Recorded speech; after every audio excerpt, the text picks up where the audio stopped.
السلام علیکم ورحمۃ اللہ وبرکاتہ۔ الحمد للہ کفا وسلام علی عباده الذین اصطفى، اما بعد۔ اعوذ باللہ من الشیطان الرجیم، بسم اللہ الرحمن الرحیم۔ الہاکم التکاثر حتی زرتم المقابر۔ معزز سامعین کرام، میں نے آپ لوگوں کے سامنے سورۃ التکاثر کے شروع کی 2 آیتوں کی تلاوت کی۔ سورۃ التکاثر یہ مکی سورہ ہے، اس میں 8 آیات ہیں اور 1 رکوع ہے۔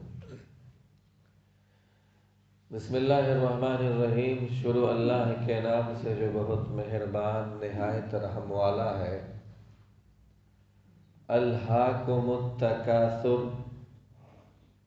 زائدتی کی چاہت نے، کثرت کی چاہت نے تمہیں غافل کر دیا، حتی زرتم المقابر، یہاں تک کہ تم قبرستان جا پہنچے۔ اسی 2 آیت کی تفسیر آج ہوگی۔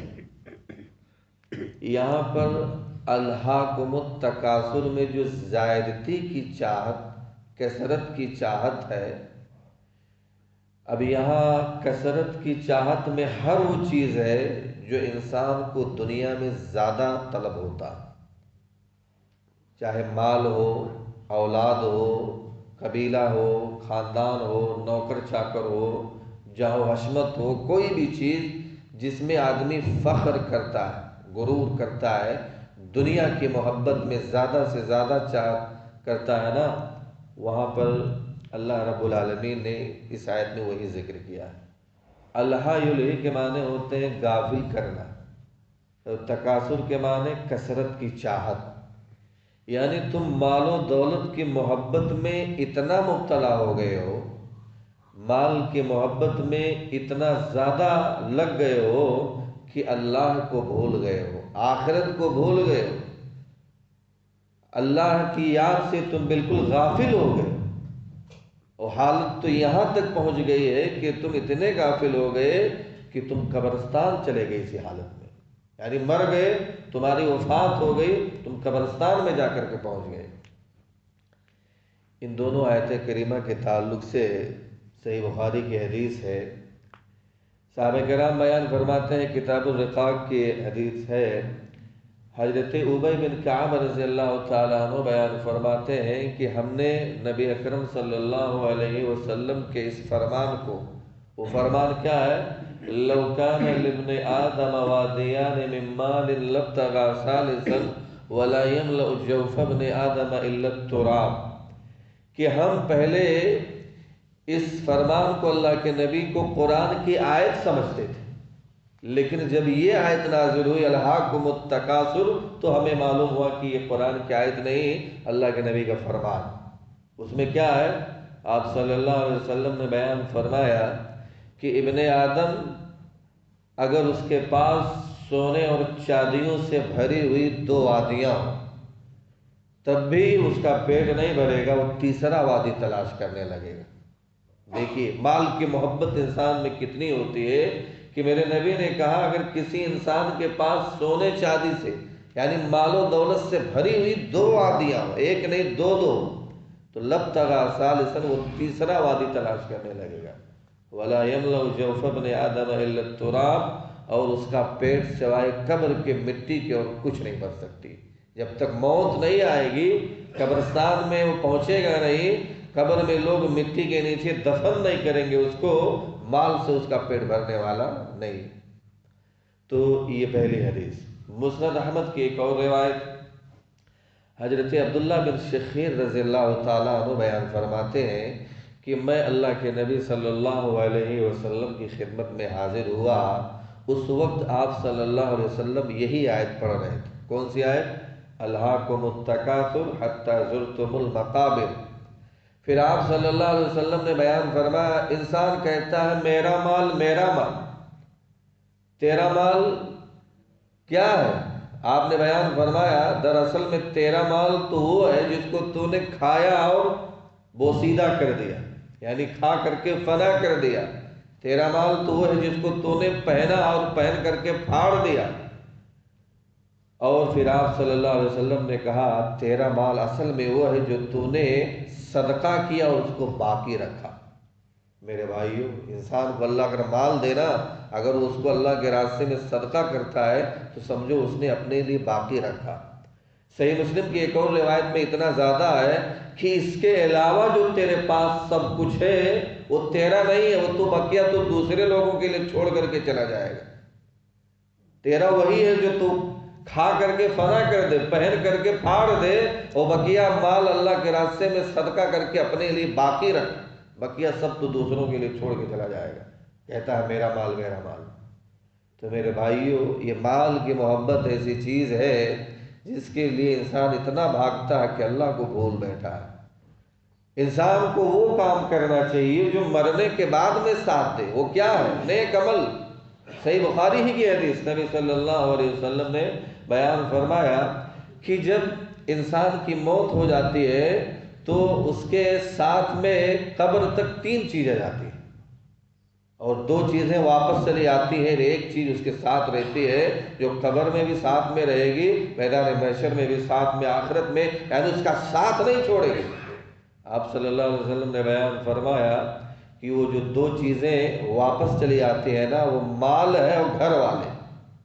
یعنی مرنے کے بعد یہ 3 چیزیں ساتھ میں قبرستان تک جاتی ہیں، قبر تک 2 واپس چلے آتے ہیں، گھر والے، رشتہ دار یا مال سب واپس چلے آتے ہیں، اور ایک چیز جو ساتھ میں رہتی ہے وہ میرے بھائی وہ عمل ہے، نیک عمل ہے، جو دنیا میں تم نماز، روزہ، صدقہ، خیرات، قرآن کی تلاوت، ذکر و اذکار، یہ تمہارا ساتھ قبر میں بھی نہیں چھوڑتی ہے اور تم کو قبر کے عذاب سے بھی نجات دلائے گی، آخرت میں بھی کام آئے گی۔ ہم کیوں مال کے پیچھے بھاگ رہے ہیں؟ عمل کے پیچھے بھاگو میرے بھائی۔ تو یہ تیسری حدیث۔ اسی طریقے سے مال کی محبت میں اللہ کے نبی کی ایک اور حدیث، بخاری کی حدیث نمبر 6421، کہ ابن آدم جیسے جیسے بڑا ہوتا جاتا ہے 2 چیزیں بھی بڑی ہوتی رہتی ہیں۔ یعنی ابن آدم جیسے جیسے عمر بڑھتی جاتی ہے، بوڑھا ہوتا جاتا ہے نا، تو 2 چیزیں بھی اس کے ساتھ بڑھتی رہتی ہیں۔ وہ کیا ہے؟ ایک مال کی محبت، ایک لمبی لمبی آرزوئیں، خواہش، امنگ، تو یہ دونوں چیزیں اس کے ساتھ بڑھتی رہتی ہیں۔ حضرت ضحاک رحمۃ اللہ علیہ نے ایک شخص کے ہاتھ میں ایک دینار دیکھا، ایک درہم دیکھا، تو کہا یہ کس کا ہے؟ ان سے سوال کیا اس آدمی سے، یہ کس کا ہے؟ تو اس آدمی نے کہا یہ میرا ہے۔ تو انہوں نے کہا یہ تیرا اس وقت ہے جب تو اس کو کسی نیک کام میں خرچ کر دے، یہ اللہ تعالیٰ کے شکر کے لیے تو اللہ کے لیے اس کے خرچ کر دے، تب وہ تیرا ہے، ورنہ وہ تیرا نہیں۔ میرے بھائیو، تو اللہ رب العالمین نے یہاں پر یہی بیان فرمایا، الہاکم التکاثر، مال و دولت کی چاہت میں تم اتنا مبتلا ہو گئے ہو کہ تم اللہ کو بھول گئے ہو، کثرت کی چاہت نے تمہیں غافل کر دیا ہے، یہاں تک کہ تم قبرستان جا پہنچے۔ یہ دونوں آیتیں کب نازل ہوئی؟ ابن بریدہ رضی اللہ تعالیٰ عنہ بیان فرماتے ہیں کہ بنو حارث اور بنو حارثہ انصار قبائل کے درمیان میں فخر و غرور میں مبتلا ہو گئے۔ یہ 2 قبیلے ہیں، ایک بنو حارث اور دوسرا بنو حارثہ۔ یہ انصار کے دونوں قبائل کے لوگ آپس میں فخر و غرور میں مبتلا ہو گئے۔ ایک قبیلے کا آدمی کہتا اپنے خاندان کا جو بڑا طاقتور آدمی ہوتا، بڑا پہلوان مضبوط، وہ کہتا فخر و غرور کرتے ہوئے کہ میرے قبیلے میں جو اتنا طاقتور آدمی ہے تمہارے قبیلے میں بھی ہے؟ تو اس قبیلے کے لوگ اس کا مقابلہ کرتے، ہاں میرے قبیلے میں جو فلاں آدمی اتنا بہادر ہے وہ تمہارے قبیلے میں نہیں۔ پھر اس قبیلے کے لوگ کہتے میرے خاندان کے اندر، میرے قبیلے میں ایک آدمی اتنا مالدار ہے، کیا اتنا مالدار تمہارے قبیلے میں ہے؟ تو اس قبیلے والے بھی اس کی جوڑ کے توڑ میں اپنے قبیلے کے مالدار آدمی کو پیش کرتے۔ جب یہ لوگ اپنے زندوں میں مقابلہ فخر و غرور کر کے ہو گیا تو وہ لوگ کہنے لگے آؤ چلو قبرستان چلتے ہیں۔ قبرستان پہنچ کر کے پھر وہ قبیلے کے لوگ اپنے قبیلے کے مردے جو وہاں پہ دفن تھے اس کے قبر کی طرف اشارہ کر کے کہنے لگے کیا تمہارے خاندان میں اس طرح کا مالدار آدمی گزرا ہے؟ تو دوسرے قبیلے والے اپنے قبر والے کی طرف اپنے مردے کی طرف اشارہ کر کے کہتے کہ ہاں تمہارے خاندان میں میرے اس قبر والے جیسا گزرا ہے۔ تو اللہ تعالیٰ نے اس موقع پر یہ آیت نازل کی الہاکم التکاثر، کہ تمہیں مال و دولت کی چاہت نے اتنا غافل کر دیا کہ قبرستان بھی پہنچ گئے فخر و غرور کرنے کے لیے۔ تمہیں تو یہ ہونا چاہیے تھا کہ یہاں آ کر کے عبرت حاصل کرتے، اپنا مرنا اور اپنا جو ہڈیاں بوسیدہ ہو جاتی ہیں، آدمی سڑ جاتا ہے، گل جاتا ہے، اس کو یاد کر کے تم روتے، عبرت حاصل کرتے۔ تمہاری حالت یہاں پہنچ گئی ہے کہ قبرستان میں آ کے مردوں پر بھی فخر کرنے لگے کہ تیرے خاندان میں ایسا گزرا ہے۔ تو اللہ نے اس موقع پر آیت نازل کی الہاکم التکاثر حتی زرتم المقابر۔ لہٰذا میرے بھائیوں، ہم اور آپ کو یہ پتہ چلا مال و دولت ہی سب کچھ نہیں ہے۔